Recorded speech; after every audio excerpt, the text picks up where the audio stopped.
Good evening, everyone. This is Robert Jamieson. Welcome to our online lesson, our pre-Easter lesson, the last one for this term. So welcome, everyone.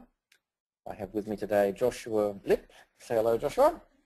Hi. So welcome. Joshua's chart is there, telling us your exploits. So you're 1139 rating, and you go to Mount Scopus? Yeah. Yep. And how old are you? 11. 11, okay. Looks like your favourite opponent there is William Mulligan. Why do you keep losing to William? I don't know. I always play well at the start, and then at the end, like I lose a pawn and a knight, and then it's too late. Okay, yeah, he's a very solid player, William, with 6-0. You have to try and improve on that. Anyway, you had a good weekend on Sunday, didn't you? Yeah. And you want to tell us about that? I was very happy. I was a bit upset I lost the last game, but I still am very grateful that I won. This is in the novices tournament in Monashuni. Yeah. Yeah, so you came first with 6 out of 7, which was a good result. So congratulations on that. All right, let's have a little look at today's puzzle. I'll just put that away, and we'll go on to microbase. So here we are. All right, so do you reckon you solved the puzzle or not? It's a little bit tough. I found the first move, but I don't think I've solved it. All right, what do you reckon the first move is? Rook b7 check. Okay, because now a lot of you guys have gone rook h7 and king b6. Some have gone rook b7. But no one's really put the whole line that seems to demonstrate a draw. All right, so let's try rook b7 check. So where do you want black to go? Well, I want them to go to a8, but they will go to c8. Yeah, c8 looks like the place to be. Now, you can't stop them queening, can you? They're going to get a queen. So it's going to be queen against rook, and in general the queen should beat the rook. I think so. I can't really see a way at the moment to stop the queen. Can't see a way out. Okay. And I don't think anyone has solved it, so let me give you some hints. So I think what most of you guys have been doing is launching into moves. Would that be right? You see a position, you've got to think, how can I draw this? I'll check, or I play rook there. So you're looking at moves. Yeah. Yep. Okay. All right. Sometimes that works, sometimes it doesn't. An alternative, which I hope you guys do in your game, is to look also at the big picture. Maybe work backwards. Like if a computer, you know, they have all these endgame databases for computers. So a computer starts at a checkmate position, say with a bishop and a knight, and works backwards and comes up with every possible line leading up to that. And so it sort of works it out that way. Mm. So let's do the working backwards thing. So let's ask ourselves, so we're not going to win. He's going to get a queen. We can't stop him queening, can we? No. So he's going to have a queen against a rook. All right. Can we capture his queen for nothing? That doesn't look like it. We're not going to be able to skewer his king and his queen or anything like that. All right, so we've got to try and get a draw. All right, so what are some of the ways we could get a draw? A stalemate. We get a stalemate. We could get a perpetual check. We can get king against king. Yeah, we could swap our rook for his queen. All right, are we going to be able to get a perpetual check? With the queen on the board, With our rook, are we going to be able to perpetual check his king? No. No. Okay, so that's out. All right, are we going to be able to swap our rook for his queen? Well, it's possible, but you'd have to make a big boo-boo, I think, wouldn't you? Or we have to be very skilled. Yeah, or very skilled. All right, so the most probable way of getting a draw is going to be swapping rook for queen. But we don't know how to do that. That's going to be hard. What about... Oh, wait, stalemate. Stalemate. Okay. So we've got to get a stalemate. So that puts the idea in our head. The most probable solution is going to be a stalemate. So let's have a look at our king. So at the moment, our king can move to all these squares, not that one, can move to these 4 squares here, can't it? Yeah. So that's going to be hard to be a stalemate because it's got so many moves. But maybe black has a piece that could cover those squares and we wouldn't be in check and it'd be stalemate. Does that give you an idea? His queen. So let's say, look at this. Rook there. He gets a queen. What do we do now? Oh, rook c5. Rook c5, Czechoslovakia. He has to take, and it's Stalemate. That was pretty cool. Only 3 moves. No one got it. But again, you can see the idea. If you look at the end result and work backwards, it gives you some clues as to how you can get it. Yeah. Yeah. So you should be applying that in your games, guys. It's like you look at the big picture, you're planning what you're going to do, that sort of stuff. Won't be while he's thinking. And then when it's your turn, then you start analysing. So you look at both the big picture and the planning thing. Okay, so that was fun. Now, what we're going to do today is we're going to have a look at one of Josh's games from Sunday against Sam Truan. Before we do that, I watched you play. Okay, so tell me, you were crushing everyone. You were playing a relative bunny in the last round, and what happened in the last round? I lost. You played a shocker.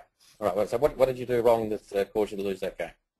I'm not sure. I blundered a lot of pieces. Yeah, you blundered heaps of pieces out of the opening. I think he got his knight on e5, the bishop on, you were black, the bishop on c4, and then he got into f7, all that sort of stuff. Okay, he lost some pieces.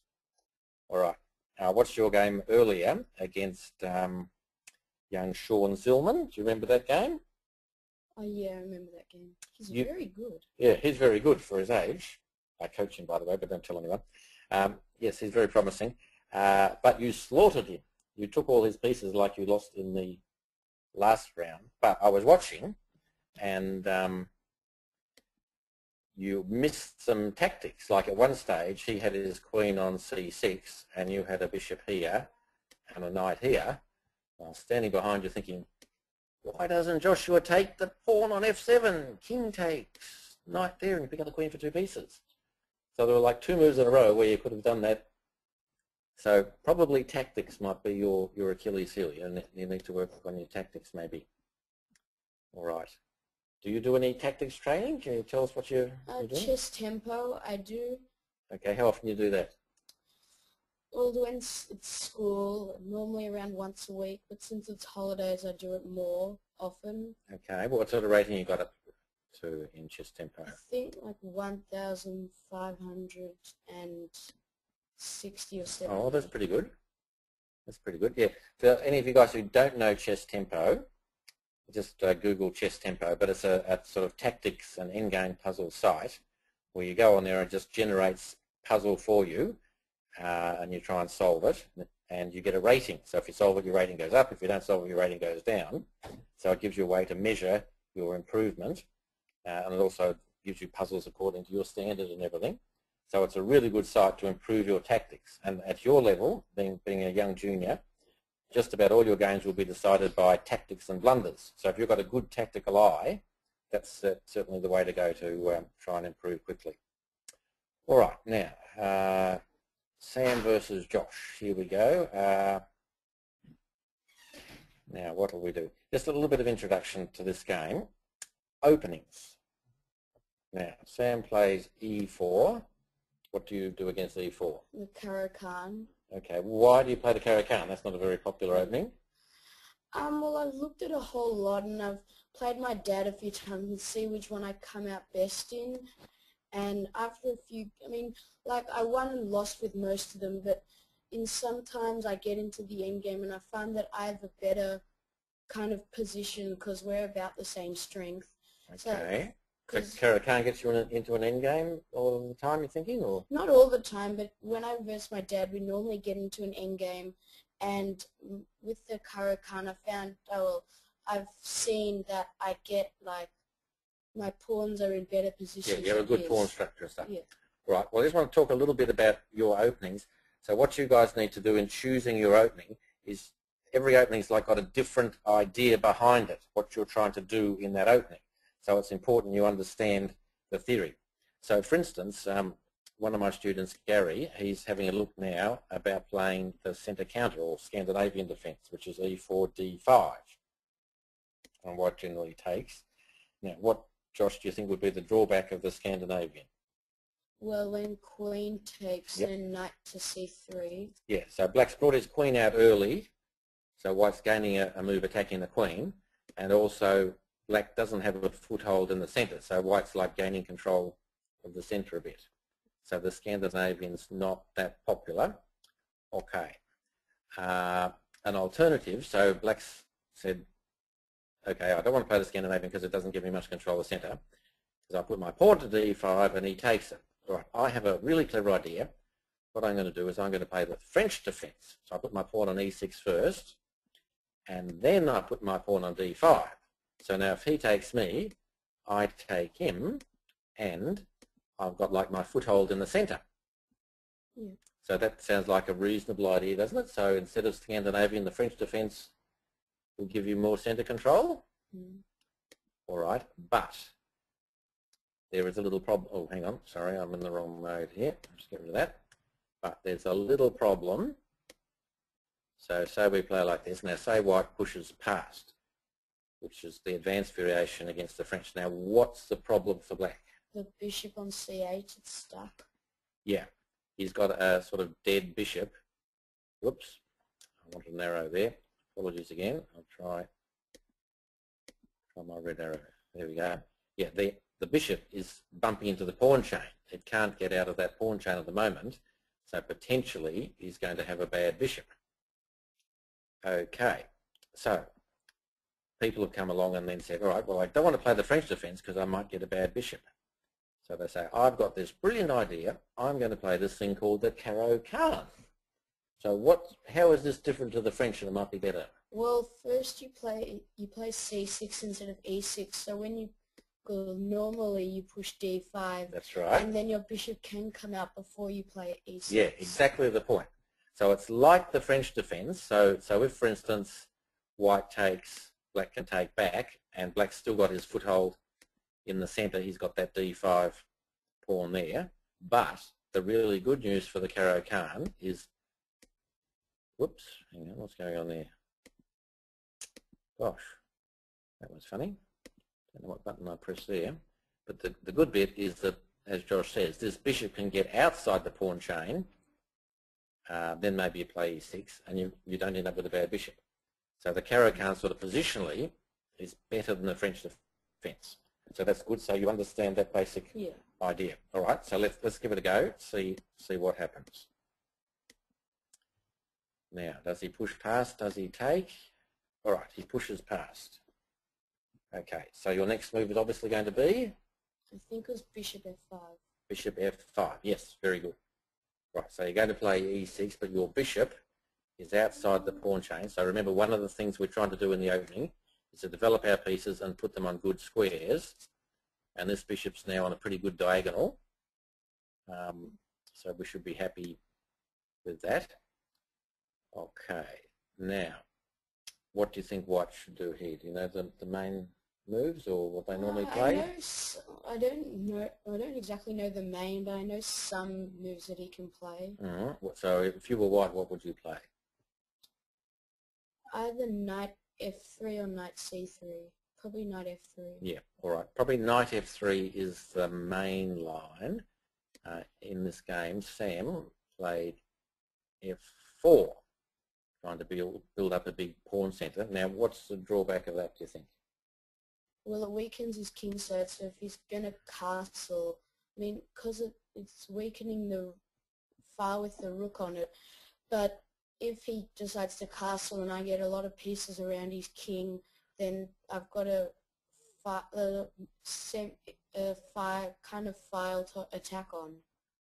And also it's not an end, well, more like a diagonal because the pawn's cutting off the G1 to G1 to blocking the diagonal, but now it's moved.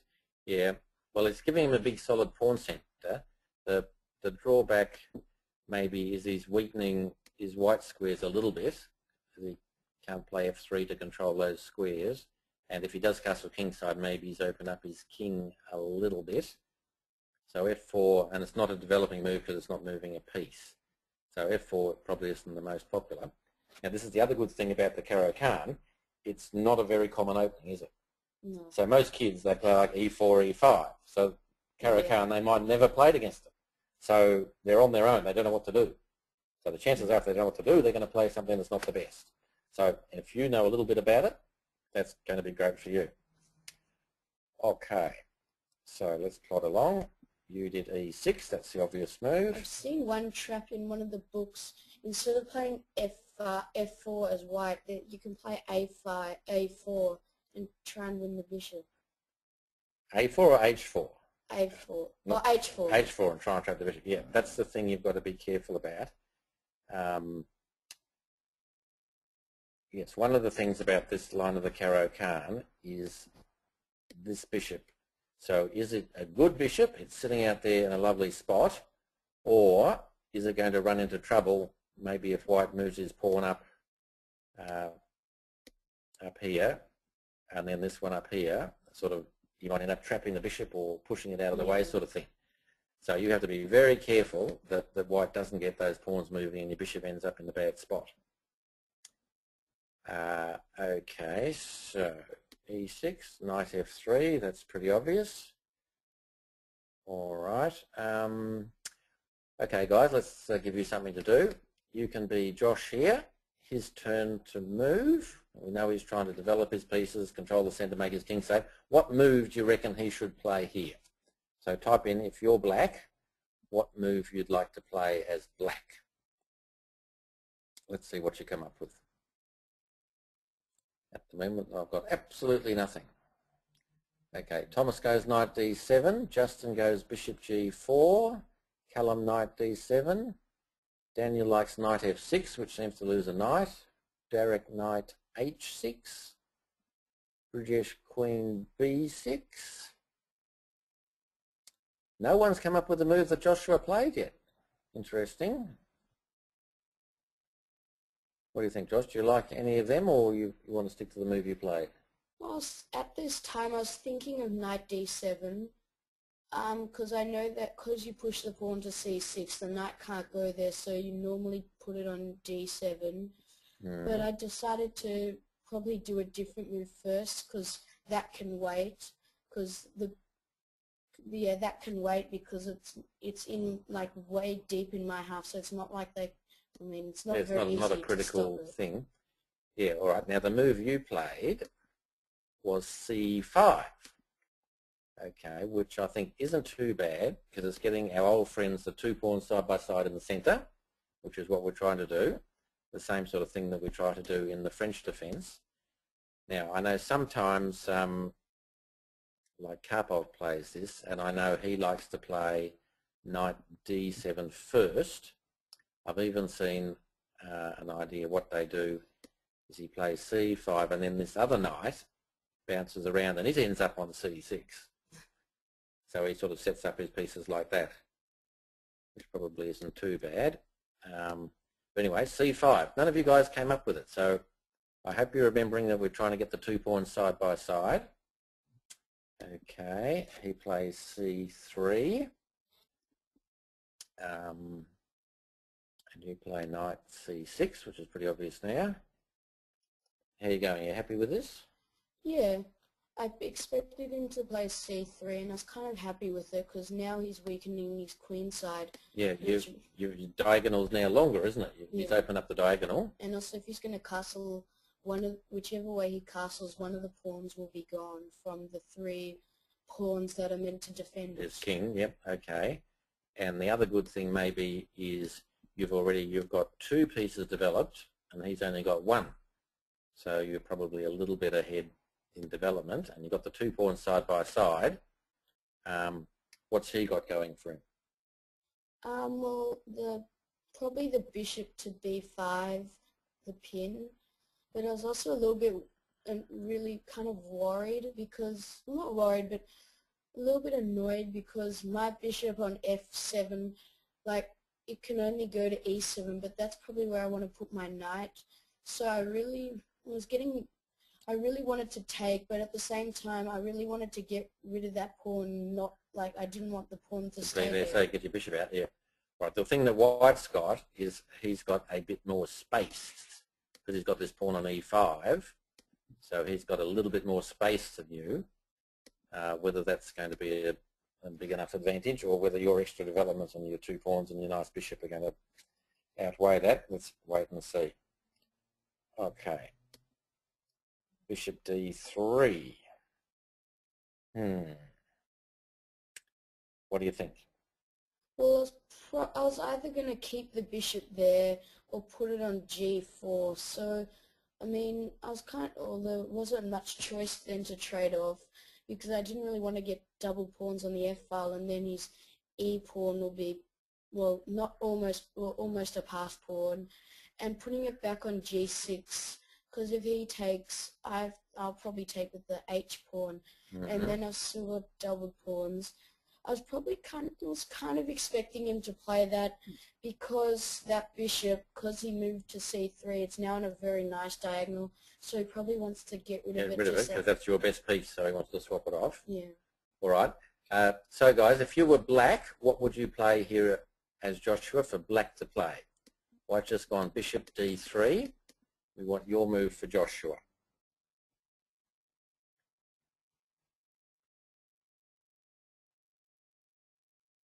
Okay, we've got three people going bishop g4.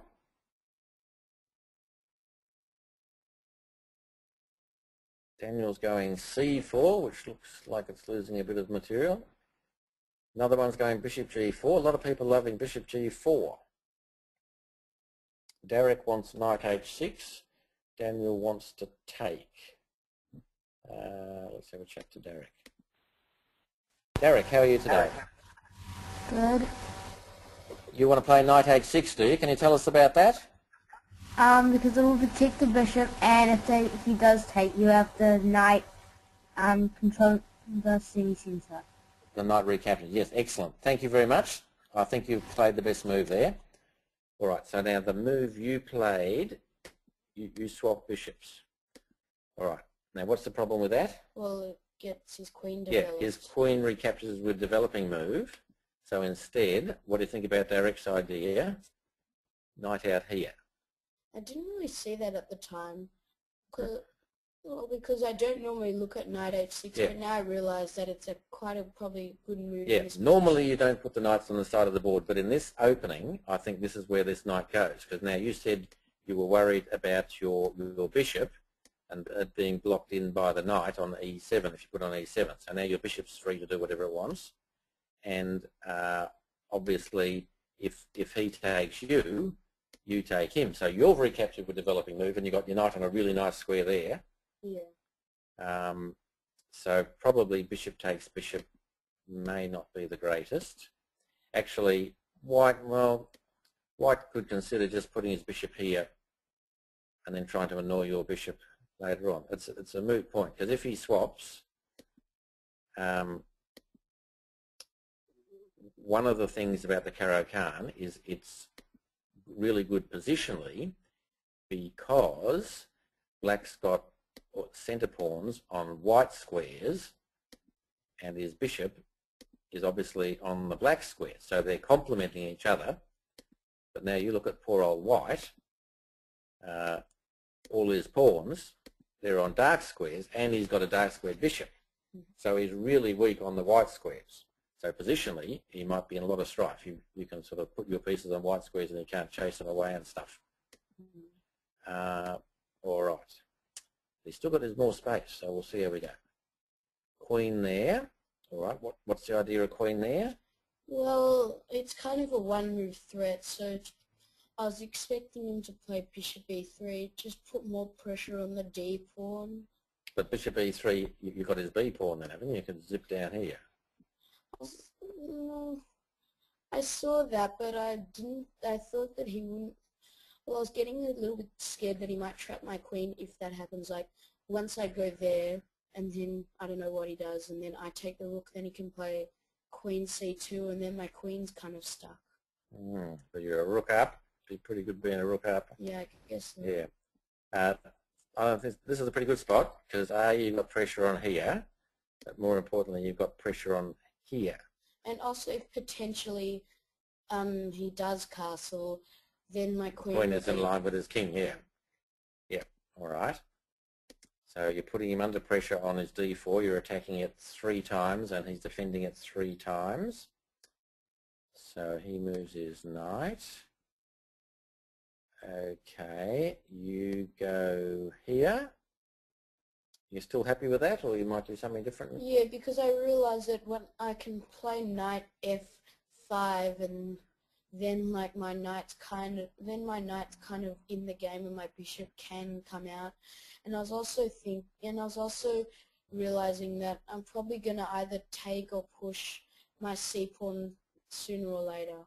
Okay, well there's another alternative which you might think about now. What about this one over here? Because you're still going to f5 and you're not blocking your bishop in anymore. As I said, I didn't really look at knight h6, but now I've realized that it's kind of a good move in this type of position. All right. Now, we've been talking about the Caro-Kann as an opening. So one of the ideas with the Caro-Kann was to get that bishop out, so your white squared bishop isn't blocked in. The other idea is like the French defense. So if you can, what you do is you swap here, and now you'd be threatening to put your knight in. You have three pieces attacking this d4 pawn. But this is really good because have a look at the pawn chain. So white has this pawn chain, but the base of the pawn chain is that d4 square. So you can put lots of pressure on that, and he's continually got to defend it. So if he had a pawn on c3, the base of the pawn chain would be back here on b2, which is a lot harder to get at. Yep. So your whole idea is a positional idea. You're trying to put pressure on this d4 pawn and tie him down. So you've got rid of your bad bishop, so that's cool. So things are looking pretty good. So let's go back. He went knight there. You went knight there. Okay. All right, let's have a go for white. What would you guys like to play for white? Obviously, Josh is looking at playing knight f5 or pawn takes pawn first and knight f5 and putting all that pressure on we just talked about. So what can white do? Bridgesh wants to castle. Callum wants to play knight b3, which runs into pawn to c4. Wouldn't be the greatest. Daniel likes g4. Thomas has suggested b4, which seems to lose a pawn as well. Callum likes b3, so he's going to protect the d4 pawn with bishop b2. That's not bad. Okay, well, what do you think white should do? Josh, if you were white? I'd probably play b3 because I don't want to keep that I like to get rid of I like to get rid of the threats as soon as I can. So you're taking the pressure off the b2 pawn. Yeah, and also then I can kind of move my bishop because there's no queen takes b2 threat. All right. Well, what white actually played was g4, which looks aggressive, but I think is a bit dodgy because it's like he's trying to attack and he's not ready. He's the one under pressure and he hasn't made his king safe and everything. Were it me, I would do a move that no one has suggested. I'm going to take here. So you put your knight on e7, now your bishop can't come out, so you've got to take it with the queen. What could white do then?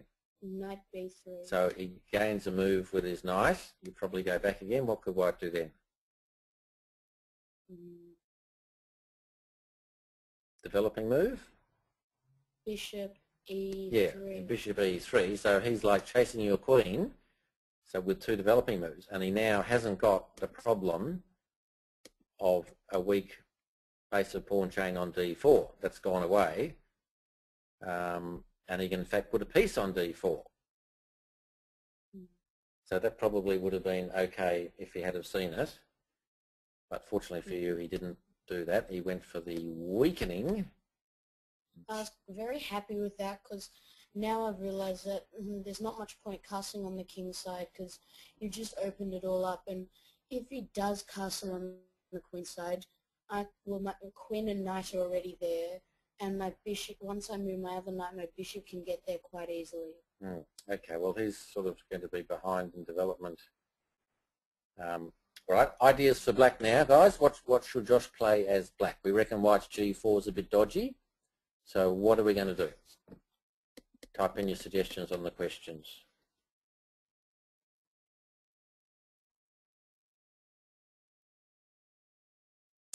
Bridgesh wants f5. Looks a bit radical. Callum likes knight g6. Thomas likes c4.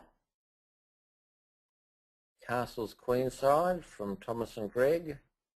F6 from Ryan. Castles from Derek. Okay. F5. So far we've played a lot of pretty average moves. G6 maybe from Derek. Alright, I think black's got two good moves here. Now Joshua, you want to have a go at what do you reckon would be a good move for black here? In this position I looked at c4, but then I realized that I want to try and keep pressure on the pawn chain. Yeah, so c4 would be wrong, yeah. Okay, so what can we do instead? I'm not sure if I played this, but knight g6, because now that he's pushed to g4, he can't play g3 to defend that Yep, pawn. that's what you did. All right, I have two other moves which I'm thinking of. Firstly, I'm interested, whoops, hang on, I've got the wrong arrows again. Sorry about that. I'm interested in pawn takes pawn. So if he takes back with the pawn, how does that help black? Well, there's an open file on the c file. Yeah, there's an open c file, so your rook can hop into the c file any second now and hoon down there maybe. And also, there's another weakness. What could you do now? What about knight b4? You go for the fork. Go for the fork and the queen. I mean, you can put two or three things attacking c2 and he can't really defend it. So that'd be pretty yucky for him. So that's one thought. The other thought is a standard technique, often happens in the King's Indian. When someone plays a move like g4, you immediately reply h5. And now white's in a real pickle. So he's got three options. So if he protects it, that's horrible because the pawn's pinned. You can't recapture like that. So that'd be silly. Oops, hang on. So if he pushes past, what's the problem with that? You weakened f5 and yeah, g4. Dirty big hole, so you can put your knight here and you can't get rid of it with a pawn. So that'd be pretty yucky. And if he takes, that's like the same deal. He's stuffed up his pawn structure and you can lodge your knight on f5. So positionally, he's got sort of no good moves. So bear that in mind when someone plays a move like g4, trying to get in f5, hit him with the rook pawn, and it stuffs up their plan. All right, you actually did rook there. All right, so that's sneaky. So you're trying to do the takes and then the knight b4 thing and get your knight in on c2. Okay, so he covered that with a3, but he's weakening his white squares. Well, I thought that when he played a3, he's probably planning to play b4 because he's probably sick of that c5 pawn. Yes. So it's just telling me to get either move it or take. Yes, if he can get in b4, he's probably blocking up your queen side. But again, you could play h5 here and annoy him. You went knight there, going for his f pawn. My problem with that is I'm not quite sure that's a good square for the knight. If it can't go to f4, if he covers it, your knight's sort of sitting there not doing much. And in fact, that's what he did. He moved knight f1s to cover it. Okay, now you did this move. Tell me about that. I was a bit surprised with that one. Well, I didn't really want him to play b4, so that stops that. And also, sorry. Okay, if I take the d4 pawn, that pawn's pinned, so he can't take back with the pawn. And also, when I take, as I said, the rook's on the open file attacking that pawn, that's pinned. So. All right. So what alternative would there be to playing queen there? Did you have any move in mind? I remember I had a few, but I don't really remember them now. So what about taking here? What would he do? What would he do? Probably. For some reason I thought he'd do knight takes. Okay, but then you can take him with a knight. Yeah, and I guess it's the same thing. We just trade off knights. Yeah, well, if he takes with the queen, then you can play bishop c5, and if he takes with the pawn, if you have a look at his queen side now, he's got a hole there, a bit of a hole there. I mean, you can jump into his queen side probably. Oh, actually, let's have a look here. There might be something tricky. You might be able to go check. No, you can't play b4 because you take it because it's pinned. And if he goes here, what can we do then?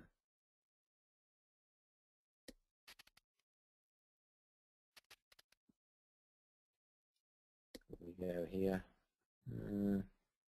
I guess we'll let his bishop out a little bit. Yeah, maybe that's not so hot. But anyway, I think taking the d pawn or chucking in your h5 now, queen b3 looked a little bit funny. He went up there, all right, and now you did the swap off, which looks cool for you because he has to take with a queen, and now you're hitting him with developing move. So how do you reckon you're going here? Well, I was thinking of either bishop c5 or rook c4, because either way I hit his queen. With rook c4, technically I'm attacking the f4 pawn again. Yeah, but he could, I suppose if he dropped back, he can still play bishop c5. He could take your pawn over here. I wasn't really worried with that because then I'll probably play bishop c5. But then he's got Czechoslovakia. Oh, your rook's protected, isn't it? Yeah, maybe. All right, interesting. I didn't really look at rook there. To me. Yeah, but then I thought you want to try and develop your pieces before the rooks. So how are you going here? Well, I think I'm going well because when you look at it, I've got 3 against 2 in development, and well, you've already got 4. You've got 4 developed against 2, and his position's sort of a bit overexposed, isn't it? It's got holes in it, and that it will potential attack with g4 and f4, and with the knight on g3, it's kind of fizzled out. Yeah, he was hoping to get this going, but he's never managed to do it. So I'd say you're well on top here. All right, so now question for white. So poor old white's in a bit of trouble. His queen's attacked, so he should put it either on d3 or d1, say. So you guys, what would you choose if you were white? Would you like to play queen d3 or queen d1? Ryan likes d1. Rajesh prefers d3. Thomas d1. Benjamin d3. Daniel d3. Okay, a bit of indecision there. Justin's going d3. Let's have a talk to Ryan. You there, Ryan? Yes. You like d1, do you? Yes. All right. Why do you prefer queen d1 over queen d3? Going to d1 is, well, it's attacking the queen, and it means... So you'd be happy with the swap off? You wouldn't be in the best place to swap off. But you reckon it'd be good to swap off? The queen can also move into other diagonals if it needs to. Okay. And d3, is there any problem with d3, or that's pretty good as well? I can't see too much of a problem with d3. Okay, but you prefer to try and get the queens off with d1? Yes. Yep. All right, thank you, Ryan. Attack. Okay, what do you reckon, Josh? Should you have gone to d3 or to d1? I probably prefer d1 because my queen is on the 6th rank and has potential to go to c2. And also, if you go to d3, you just get back in that pin again. So I can just play d4, and then I'm putting even more pressure on that pin pawn. Okay, all right. Well, the best move was d1, but he went d3. Okay, black to play. Now there's a problem with d3. Black to play, you guys. Do your thinking cap on. See if you can find a good move for black in this position.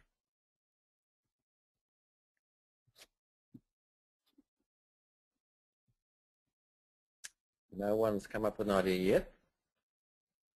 Derek's come up with a good idea. Bridge S likes knight H4. Not quite sure what that's doing. Callum's come up with a good idea. Thomas likes bishop A3, which doesn't seem much good after rook takes bishop. Benji, yep, so a few have seen it. I think you missed it. Yeah.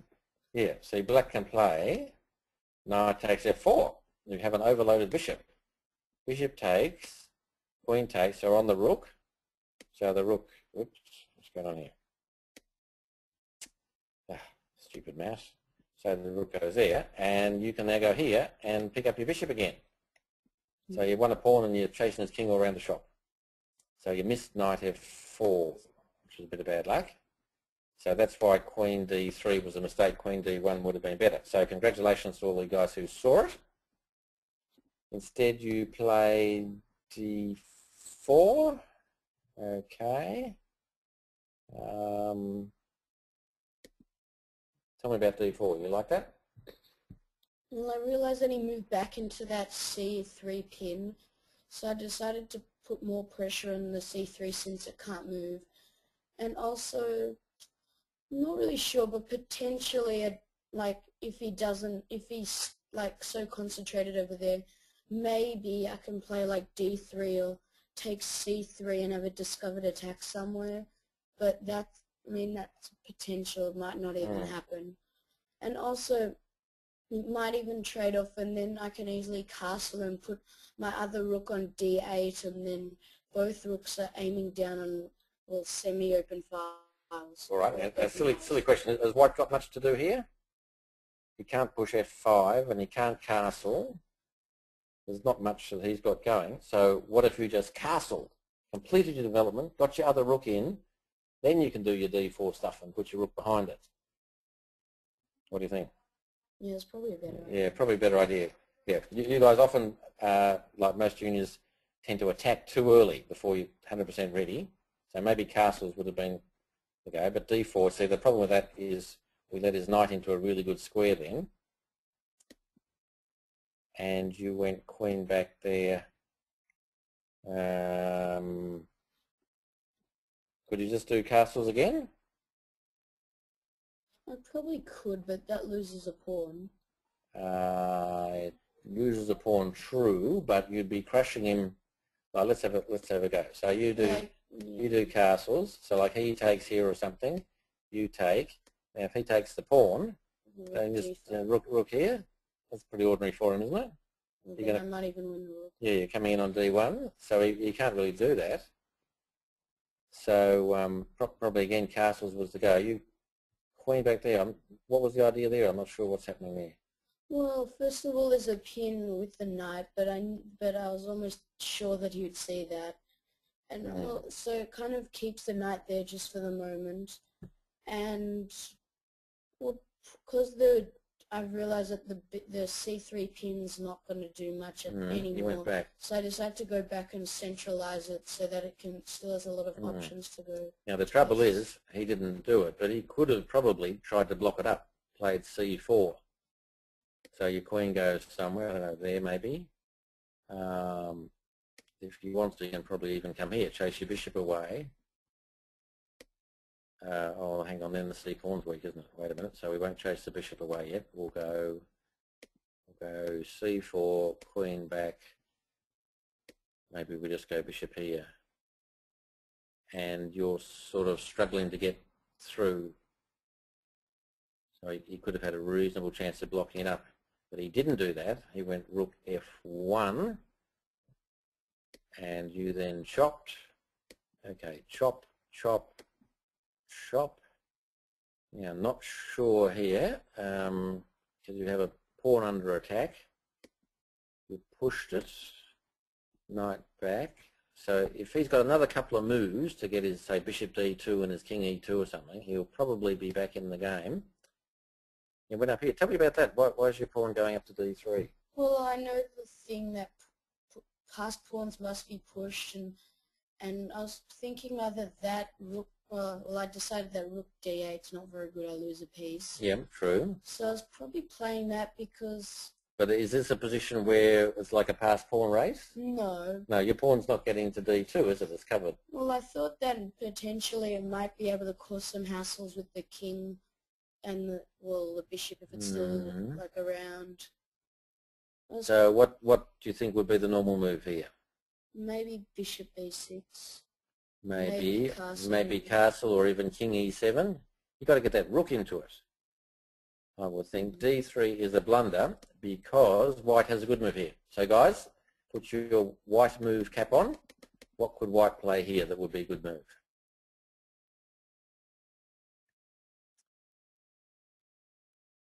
No one's come up with an idea yet. b4 from Brijesh is possible, but then the bishop would move somewhere, probably d4, which looks like a good spot. Knight d6, but then he just chops it. f5, that loses your e-pawn. Bishop e3 loses a bishop. No one's seen it. You see a good move for white? Well, I haven't really seen a good move, but I've seen possible. All right, well, tell me about this. What if he just put his rook there? He's attacking your pawn. How are you going to defend it? I can't. You can't. If you move your rook, you lose your bishop. So next move, he's just going to take your pawn. So you've given him a free pawn. But fortunately, he missed it. He thought he'd attack the bishop. And the bishop ran away. And then he went there. Okay, so it's a question of whether that pawn's strong or weak now. Can you defend it? So you've defended it already. Now, king there. Is that a good move? I think he's trying to probably put the king on e3 and then put pressure on my pawn. But it's protected, so the king can't take it. And I don't really see why that's good in this situation. All right, white has an obvious move here, which he didn't do. He did king f2. What is white's obvious and good move? So type in on the question if you can see a good move for white. Knight what? Knight h4, that's illegal. That's a black move. We're looking for a white move. White's go. Knight c5, don't think so. No one's come up with it. You want to have a go, Josh, other than king f2? Can you see? You've sort of given him an opportunity by rook d8. Oh, rook c1. Yeah, why doesn't he just put his rook on c1? And now he's threatening to come in, get the active rook and tie you down a bit. Or even come here with a potential double attack on that pawn. So rook c1, sees on the open file, would have been the go. Instead he went walkabout with his king. All right, castles. Protected his knight for some unknown reason. Rook up here, hitting the knight. Now, he had brain failure here, poor old white. He was in a bit of time trouble, wasn't he? I don't know if it was in time trouble. I think he had 2 minutes maybe or something? Yeah, you had around 3 minutes. 2 or 3 minutes? Okay. So knight f6, that's just a silly move losing a piece, isn't it? Because he took a long time and then he played that, so I got really nervous thinking, oh no, there must be a trap some if trap, I take. yeah. So then I decided to test out his idea, and then after the game I found out that he shouldn't, well, that it was a mistake. So you didn't get bluffed out of it, so that was good. You've got to be true to your convictions. So you just sort of won a piece for nothing. Thank heavens for that. Now, I mean, he's beginning to self-destruct here. His f4 pawn's attacked. He should probably just move his king up or something. So there's one interesting little bit. In fact, you go check and skewer his king and his rook. So he's a rook down for not very much at all. And you did this sneaky move there, leaving your knight on prey. Very clever. And he fell for it. All right. So you hit him with obvious check. He does it. All right, guys. Black to play. What would you do here? You've got him on the ropes. We want to finish him off as best we can, as quickly as possible. Don't want to mess about. We want to go home early and buy some Easter eggs and stuff like that. Black to play. Bridges goes rook takes e1. Benji goes take the bishop. It hasn't told me which rook. Which rook is taking e1? Ryan goes rook E takes E1. Benji going rook E takes E1. They seem pretty keen to take that bishop with check and win another rook. Looks like a pretty good move, doesn't it? Yeah. When we see a good move, what do we do? We'll try and look for a better one. Is there a better one? You took the bishop, but there could be a better one. I looked at D2. I didn't really see what it did though. The pawn to D2, he could just take it, can't he? Yeah. Okay. Let's have a talk. Callum, how are you today? Good. You played a different move. What move do you want to play? Rook E2. And what's the idea of that move? I'm blocking from going up to the 2 rank. Yeah, that's a really good move. Well done, Callum. You're the only one to get it, so congratulations. You could have played, with a little bit of thought, rook there. So he can give you a check or something if he wants. And what does he do? Next move, it's mate. There's like force mate in 3. Crash! See, so it's the old story. When you see a good move, look for a better one. I think you just took his rook and then chased him around and mated him eventually and stuff. That was a bit of a massacre. Anyway, interesting game. Sam's a good player, so well done to Josh on winning that game. And hopefully you guys learned a little bit about the Caro-Kann. Not a bad opening, good positional opening. So if you guys want to perhaps study that and try that in some of your games as well as Josh. I know one of my other students, Rebecca, loves playing the Caro-Kann. So that's a good little opening. Okay, so I hope you've enjoyed today's lesson. We have a bit of a break now for Easter and the school holes. I think we have 2 weeks off. So the next lesson should be in 3 Thursdays' time.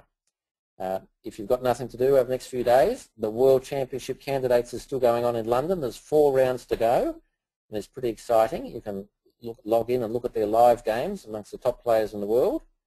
Just Google Candidates Chess Tournament London.